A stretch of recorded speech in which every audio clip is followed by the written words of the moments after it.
నాకు రిజల్ట్స్ టీవీలో చూడాలా లేదా నేను కూర్చొని ఆలోచిస్తా ఉన్నా. నాకేమనిపించిందంటే కూటమి అఖండ మెజారిటీతో గెలవబోతున్నది నాకు అర్థమైంది, నాకు తెలుసు.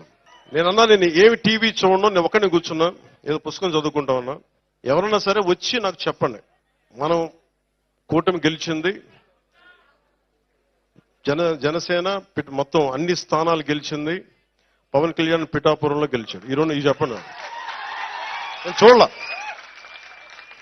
ఎందుకు చూడలేదంటే నేను నా మనసుకి ఎట్లాంటి సంకేతాలను పంపదలుచుకోలే, టెన్షన్ పడదలుచుకోలే. నాకు అనిపించింది నా కర్మ నేను బాగా చేశాను, నా బాధ్యత నేను సరిగ్గా నిర్వర్తించా, వెనకడుగు ఇలా నిలబడ్డా. భగవంతుడు నా చేతులు ఏదిస్తే అదే అనుకున్నాను, కానీ అఖండ విజయం ఇచ్చాడు భగవంతుడు. ఇదే పిఠాపురంకి వచ్చి